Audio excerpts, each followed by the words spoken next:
Vamos a hablar, miren, con uno de los empresarios argentinos más importantes, sobre todo en tecnología, fundador de 5 unicornios, clínicas de fertilidad sumamente exitosas, por ejemplo en todo Estados Unidos, ahora vive en España. Me refiero a Martín Varsavsky, que además ahora nos atiende desde San Francisco, Silicon Valley, donde estuvo reunido, ahora ya Milei no está allí, pero él estuvo en algunas de las reuniones del presidente argentino con los número 1 de estas empresas tecnológicas tan importantes. Martín, ¿cómo estás? Gracias por atendernos. Bien, muy bien. Buenas tardes a todos. Bueno, en el vértigo de las noticias, una cosa pareciera que tapa a la otra. Yo quiero volver un minuto con vos a refrescar cuál es para vos, que los conocés. Yo tengo entendido, decime, ¿vos chateás con Elon Musk? Sí, lo conozco, sí. Sí, chateamos, sí. Bien, ahí estamos. Ahora estamos todos entendiendo. ¿Qué significa las reuniones de Milei con los número 1 de las tecnológicas? Bueno, el discurso de Milei, la manera de hablar de Milei, el mensaje de Milei, es un mensaje que resuena mucho más allá de la Argentina y sin duda en Silicon Valley, porque él habla de la libertad, su pensamiento libertario, de reducir el gobierno, de bajar la regulación, de dejar más protagonismo a las empresas y a los individuos y menos al Estado. Es un discurso que fue muy bien recibido en Silicon Valley y ayuda a la posibilidad de que las empresas, los gigantes de tecnología norteamericanos, aumenten el empleo en Argentina. ¿Cómo podrían hacer eso? ¿Qué se necesita para que las reuniones, que entiendo fueron muy buenas, se transformen en inversiones? ¿Cómo es esa hoja de ruta? Bueno, es curioso que usás la palabra inversiones, porque yo entiendo que tradicionalmente la gente piensa eso, ahora van a venir a construir una fábrica, van a venir a hacer... Pero la economía del conocimiento no funciona así. La Argentina tiene bastante talento humano, ¿no? Talento humano que se traduce en programadores, en empleados de la economía del conocimiento. Y lo que hacen estas empresas es muy rápido, no tienen que construir una fábrica o hacer algo así. Muchos de los trabajadores, por ejemplo, Google ya tiene 400 empleados en Argentina, y cuando nos reunimos con Sundar Pichai, que es el CEO, él dijo, se sintió muy bien, se sintió cómodo y dijo, vamos a tomar más gente en Argentina. Es como, y además son trabajadores remotos, es muy fácil tomarlos. No, esto no hay que construir oficinas, no hay que... Sí, hay otro tipo de inversiones que se hablaron como centros de datos, eso sí que requiere infraestructura, eso sí puede llevar 2 años, 1 año hasta que estén listos. Pero lo que más se habló es de la inteligencia artificial y eso simplemente requiere contratar más programadores. ¿Podés recordarnos o si tenés la posibilidad de contar algún tramo de la reunión que vos hayas presenciado? Porque hemos sabido poco, lo que se pueda y quieras contar de algún pedacito de la reunión, algo que haya sorprendido de Milei, alguna ida y vuelta en la conversación. Bueno, a mí lo que quizás en la reunión con Tim Cook estaba Milei, estábamos 5 personas del lado de argentino, estaba Matt Travisano y yo, que no trabajamos para el gobierno y ayudamos a organizar el encuentro. Yo le escribí a Tim Cook, le pedí de hacer el encuentro, él respondió enseguida, sabía quién era Milei, quería conocer a Milei, estaba intrigado. Y después estaba Demián Reidel, Gerardo Huertain, el embajador, Luis Caputo, el ministro de Economía, Milei, el presidente, y yo. Y del lado de Tim Cook había unos 6 ejecutivos del área latinoamericana de Apple y que eran relevantes para la Argentina.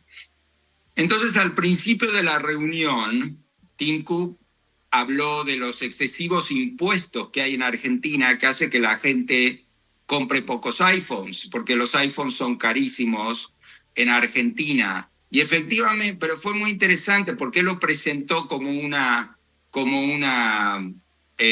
impedimento para que crezca Apple en Argentina. Y Milei lo sorprendió dándole una visión que yo creo que es muy atractiva, en la cual él dice que su rol como gobernante es diferente al de todos los otros gobernantes, que él, en vez de querer aumentar el rol y el protagonismo de los políticos, él cree que los políticos ocupan un lugar que no les corresponde y que se la pasan la vida regulando a las empresas y haciéndoles la vida imposible. Y le explicó cómo él pensaba que empresas como Apple o como Google o como otras, obviamente no solo Apple, mejoraban muchísimo la calidad de vida del individuo y producían todo tipo de ventajas, como por ejemplo puede ser la red de Starlink para conectar a todos los lugares remotos de la Argentina, y que él era un tecnooptimista. Pero se habló de bajar en algún momento. Sí, la verdad que hay muchos impuestos en Argentina, por eso tus iPhone hay que traerlos de afuera porque realmente son muy caros.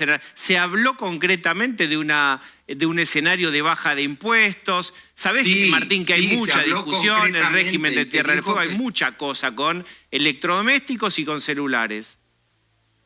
Se habló exactamente de eso. Se habló de bajar los impuestos y cómo el objetivo del gobierno era bajar los impuestos. Se explicó que cómo se bajaron 13 puntos del PIB de déficit, de 15 puntos del PIB que tenía la Argentina, y cómo él presentó un plan que dejó deslumbrado a Tim Cook. Tim Cook se quedó sorprendido de que la Argentina tenía un plan para efectivamente bajar drásticamente esos impuestos y bajar drásticamente muchos impuestos. Pero el problema que heredó el gobierno es un déficit tan grande que es imposible controlar la inflación y la hiperinflación que había, si uno no logra un balance fiscal. Pero al presentar el plan de una manera creíble, paso por paso, porque Milei es muy... Bueno, y también Toto Caputo participó y habló en detalle de cómo funcionaba este plan. Fueron reuniones muy detalladas sobre exactamente lo que está ocurriendo en la Argentina y cómo desmantelar el andamiaje político puede repercutir en enormes ventajas para la Argentina, y cómo el modelo argentino de cambio había sido recibido bien por la población, pese a que era un modelo doloroso.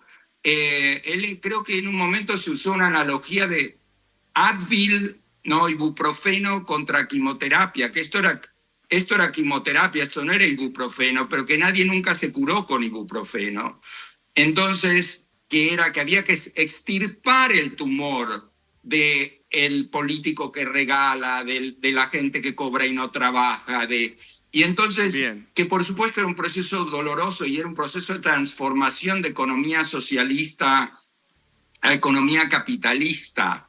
Pero él decía que él pensaba que sí le iban a votar la ley bases y que sí iba a poder hacer los cambios, y que estos cambios iban a resultar en una Argentina que tuviera impuestos comparables a los de Europa o Estados Unidos, que los iPhones iban a terminar costando lo mismo que en Europa, en Estados Unidos, que a nadie le iba a convenir más ir a Miami a comprarse un iPhone, y que las cosas se van a normalizar. Y empezó a usar ejemplos muy interesantes de que la Argentina era un país con una libertad bajísima, y estableció como un ranking de los países en libertad. En lo más arriba del ranking de libertad, él mencionó un país curioso, me pareció a mí curioso, que era Irlanda, ¿no? Y siempre lo menciona, como que la Argentina iba a ir subiendo en el escalafón de la libertad. Iba a pasar de ser nada libertario a cada vez más libertario, Y él decía que los países más libres, que daba el ejemplo de Irlanda, tienen un PIB per cápita que pasó de ser uno de los más pobres de Europa, a través de las políticas de la libertad, pasó a tener un PIB per cápita 50% más alto que el PIB per cápita de Estados Unidos mismo, de Estados Unidos, es decir, el PIB que a mí me sorprendió y lo corroboré después Martín, mirando que el... la verdad que me tengo ganas de charlar tantas cosas, se me ocurren varias preguntas clave, pero la televisión todavía hay algo que es limitado, que es el tiempo, y se nos acabó y te volvemos a contactar pronto. Quiero agradecerte especialmente esta conversación, nos quedaron un montón de cosas en algo que ya no es tecnológico y se dice así, en el tintero. Más analógico no vas a conseguir. Chau, gracias. Hasta luego, gracias. Hasta Vamos la a hacer próxima. una